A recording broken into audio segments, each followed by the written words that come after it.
నమస్కారం. ఉండి నియోజకవర్గ పరిధిలోని కాళ్ల మండలం కాళ్లకూరు గ్రామంలో వేంచేసి ఉన్న శ్రీ వెంకటేశ్వర స్వామి వారి కళ్యాణ మహోత్సవం గురువారం రాత్రి కన్నుల పండుగగా జరిగింది.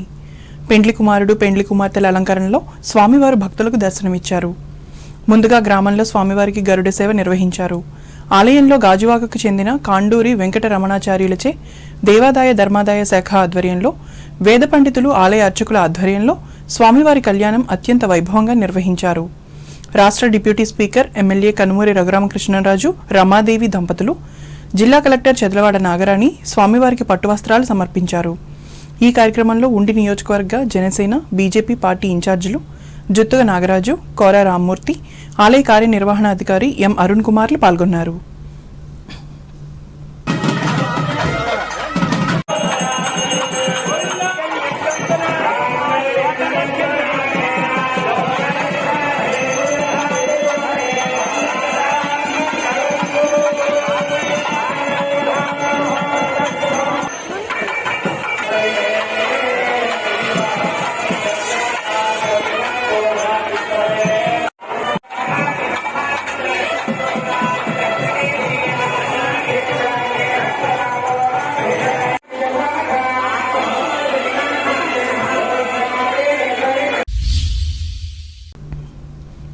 నియోజకవర్గ కేంద్రమైన ఉండి మండలం పాములపర్రు గ్రామంలోని శ్రీ పార్వతీ సమేత నాగేశ్వర స్వామి కళ్యాణ మహోత్సవాల్లో భాగంగా శుక్రవారం ప్రత్యేక అభిషేకాలు చేశారు. ఆలయ committee chairman Marisetti Rambabu, ex officio సభ్యులు ఆర్ నాగ విశ్వేశ్వర శర్మ, ఇతర పాలకవర్గ సభ్యుల ఆధ్వర్యంలో స్వామివారి వార్షిక మహోత్సవాలు కన్నుల పండుగగా జరిగాయి. పార్వతీదేవి అమ్మవారికి కుంకుమార్చనలు శాస్త్రోక్తంగా జరిపించారు. స్వామి అమ్మవార్లను పెళ్లి కుమారుడు పెళ్లి కుమార్తెగా అలంకరణ కార్యక్రమాన్ని వైభవపేతంగా నిర్వహించారు.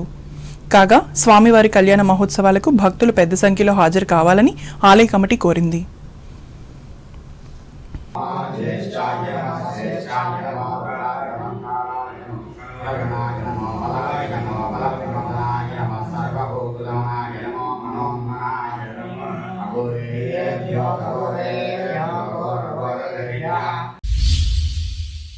తూర్పుగోదావరి జిల్లా వార్తలు. రాష్ట్రంలో కూటమి ప్రభుత్వం యువతకు ఉద్యోగ అవకాశాలు కల్పించే దిశగా చర్యలు తీసుకుంటోందని రాష్ట్ర పర్యాటక సాంస్కృతిక సినిమాటోగ్రఫీ శాఖ మంత్రి కందుల దుర్గేష్ తెలిపారు. తూర్పుగోదావరి జిల్లా నిడదవోలులో వెలగపూడి దుర్గాంబ ప్రభుత్వ మహిళా డిగ్రీ కళాశాలలో శుక్రవారం వికాస జేకేసీ సంస్థ ఆధ్వర్యంలో నిర్వహించిన మెగా జాబ్ మేళాలో ఆయన ముఖ్య అతిథిగా పాల్గొని మాట్లాడారు. ఈ 5 సంవత్సరాల్లో 20 లక్షల ఉద్యోగాలను కల్పించే దిశగా ప్రభుత్వం ముందుకెళ్తోందని అన్నారు. యువతకు నైపుణ్యాభివృద్ధి సంస్థ ద్వారా శిక్షణ ఇచ్చి ఉపాధి అవకాశాలు కల్పిస్తామని చెప్పారు. ఈ జాబ్ మేళాలో సుమారు 2000 మందికి ఉద్యోగ అవకాశాలు దక్కుతాయని తెలిపారు.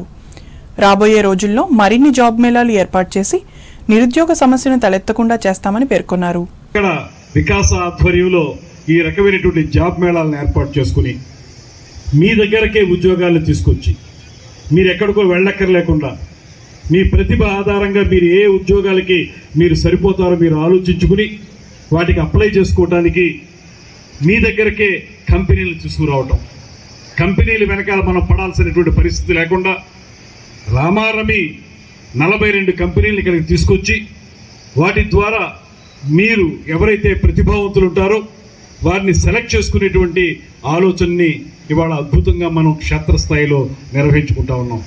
ఇది మనం అభివృద్ధి కార్యక్రమాలు యువతకి ఉద్యోగాలు కల్పన చేయాలనేటువంటి ఆలోచన చేస్తూ ముందుకెళ్తున్నటువంటి సందర్భాన్ని మీకు గుర్తు చేస్తా ఉన్నాను. ఇందులో భాగంగానే చాలా కాలంగా అందరూ ఎదురు చూస్తున్నటువంటి మెగా డిఎస్సిని కూడా ప్రకటించడం జరిగింది.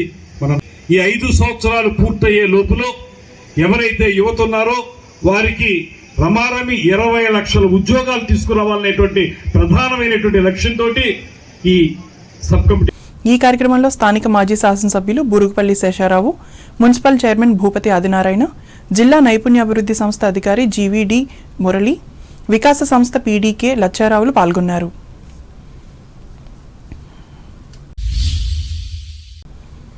అంబేద్కర్ కోనసీమ జిల్లా వార్తలు.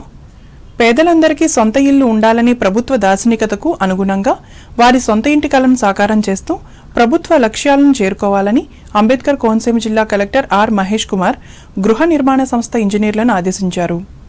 జిల్లా స్థాయిలో గృహ నిర్మాణాల పురోగతిపై ఈ సంస్థ ఇంజనీర్లతో అమలాపురం కలెక్టరేట్లో శుక్రవారం సమీక్షించి అనంతరం మాట్లాడారు. జిల్లా వ్యాప్తంగా చేపట్టిన గృహాలలో 61% మాత్రమే పురోగతి సాధించారని తెలిపారు. మరో 2 వారాలలో నిర్మాణం తుది దశకు చేరుకుని లింటల్ రూప్ స్థాయిలో ఉన్న గృహాలను పూర్తి చేసి 80% పురోగతి సాధించాలని ఆదేశించారు.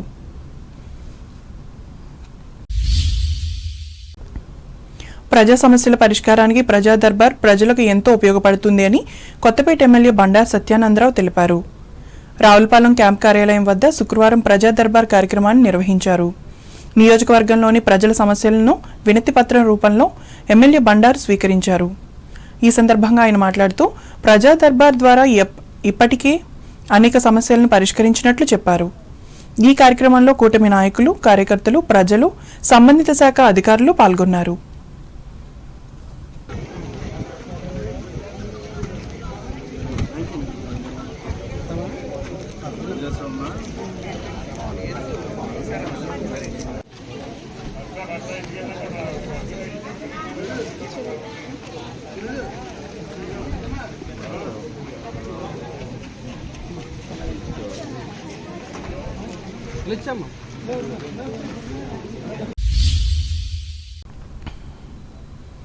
రోజు రోజుకు విశేష భక్తుల ఆదరణ చూరగొంటున్న ఆత్రేయపురం మండలం వాడపల్లి వెంకటేశ్వర స్వామి ఆలయం వద్ద వ్యాపార మైకుల గోల అధికమైంది. భక్తుల అసహనానికి గురి చేస్తున్నాయి. 7 శనివారాల వాడపల్లి వెంకన్న దర్శనం 7 జన్మల పుణ్యఫలం అనే నినాదంతో ఈ ఆలయం విపరీతమైన ప్రాచుర్యాన్ని పొందుతూనే ఉంది. అయితే ఈ ఆలయంలో స్వామివారి దర్శనం ఎంత ముఖ్యమో అంతే ప్రాధాన్యత ఇస్తూ ఈ ఆలయం చుట్టూ 7 ప్రదక్షిణలు భక్తులు ఎంతో భక్తి శ్రద్ధలతో చేపడతారు. గోవిందనామ స్మరణలతో తిరుగుతూ ఉంటారు. ఇలా ప్రదక్షిణ చేసే భక్తులకు వ్యాపారులు పెట్టే మైకుల గోల తీవ్ర ఇబ్బందులకు గురి చేస్తోంది. ఈ గోల ఎక్కడో అయితే అంతగా చెప్పుకోనవసరం లేదు. ఏకంగా ప్రదక్షిణ క్యూ లైన్లలోనే కలియుగ వెంకటేశ్వర స్వామిగా ప్రసిద్ధికెక్కిన తిరుమల ఆలయంకు ఏమాత్రం తీసిపోకుండా ప్రతి శనివారం ఇక్కడకు భక్తులు వస్తున్నారు. అలాంటి పరిస్థితుల్లో ఇలాంటి వ్యాపారాల గోల ఉండటం అంత సమంజసమైన విషయం కాదు. తిరుమల వెంకటేశ్వర స్వామి ఆలయ మాదిరిగానే ఇక్కడ కూడా ఓం నమో వెంకటేశాయ అనే స్వరం మైకుల నుంచి వినిపిస్తూ భక్తులను ఆధ్యాత్మికత వైపు నడిపిస్తూ ఉంటుంది. అసలే ఈ మైకుల గోలతో విసిగిపోయి మానసిక ప్రశాంతత కోసం ఆలయానికి వస్తుంటే ఈ ఆలయం వద్ద కూడా ఇలాంటి మైకులు ఉండటం చాలా విచారకరం. ఇప్పటికైనా దేవస్థాన అధికారులు, కమిటీ వారు ఈ వ్యాపారాల గోల తగ్గిస్తే మంచిదని భక్తులు కోరుకుంటున్నారు.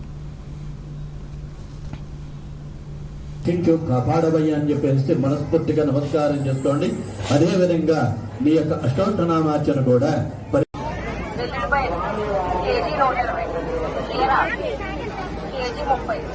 పండు మిరపకాయలు కేజీ 40, మామిడికాయలు కేజీ 30.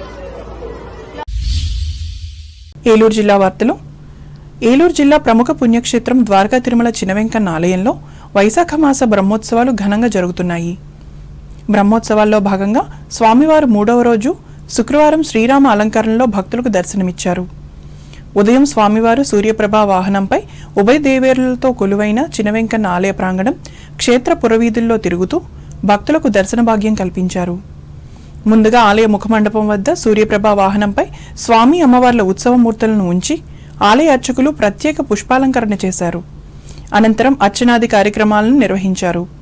స్వామి అమ్మవార్లకు హారతులను సమర్పించారు. ఇదిలా ఉండగా బుధవారం రాత్రి ఆలయ యాగశాలలో అర్చకులు పుట్టమన్ను తెచ్చి పాలికల్లో పోసి అంకురార్పణతో ఉత్సవాలకు శ్రీకారం చుట్టారు. అనంతరం ధ్వజారోహణ కార్యక్రమం ఘనంగా నిర్వహించారు.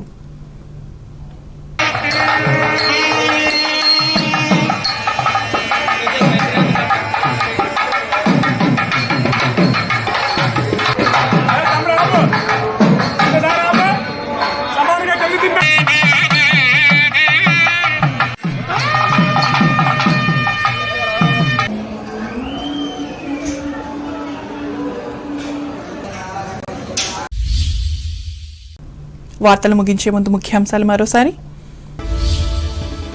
విపత్తులను సమర్థవంతంగా ఎదుర్కొనేందుకు మండల, గ్రామస్థాయి అధికారులు సిద్ధంగా ఉండాలి. భీమవరంలో ఆదేశించిన పశ్చిమ గోదావరి జిల్లా కలెక్టర్ నాగరాణి. 11 మందికి మంజూరైన 7 లక్షల రూపాయల ముఖ్యమంత్రి సహాయ నిధి చెక్కులను పంపిణీ చేసిన తణుకు ఎమ్మెల్యే ఆరెమిల్లి యుద్ధంలో మరణించిన సైనికుడికి తీవ్ర సంతాపం. కుట్టు మిషన్ల కొనుగోలుపై దర్యాప్తు చేయించాలని కోరుతూ తణుకులో వైసీపీ కార్యకర్తల ధర్నా, ఆధ్వర్యం వహించిన మాజీ మంత్రి కారుమూరి.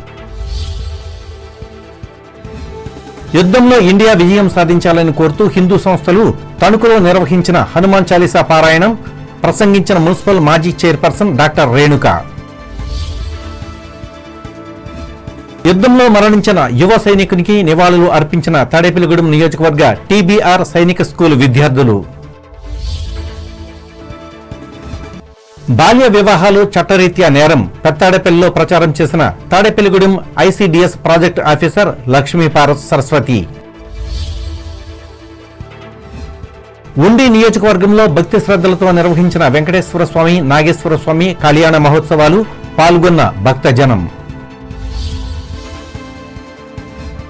యువతకు ఉద్యోగ అవకాశాలు కల్పించేందుకు కృషి చేస్తున్న కూటమి ప్రభుత్వం నిడదవోలు మహిళా డిగ్రీ కళాశాలలో ప్రకటించిన రాష్ట్ర మంత్రి కందుల. పేదలందరి సొంత ఇంటి కల నెరవేర్చేందుకు ప్రణాళికలు సిద్ధం చేసిన ఏపీ ప్రభుత్వం అమలాపురంలో స్పష్టం చేసిన అంబేద్కర్ కోనసీమ జిల్లా కలెక్టర్ మహేష్ కుమార్. ప్రజా సమస్యల పరిష్కారానికి ఉపయోగపడుతున్న ప్రజా దర్బార్ రావులపాలెంలో వెల్లడించిన కొత్తపేట ఎమ్మెల్యే బండారు. ద్వారకా తిరుమల ఆలయంలో చిన్న వెంకన్నను పెద్ద సంఖ్యలో దర్శించుకున్న ప్రజలు, శ్రీరాముని అలంకరణలో దర్శనమిచ్చిన స్వామి. ఈ వార్తలు ఇంతటితో సమాప్తం. నమస్కారం.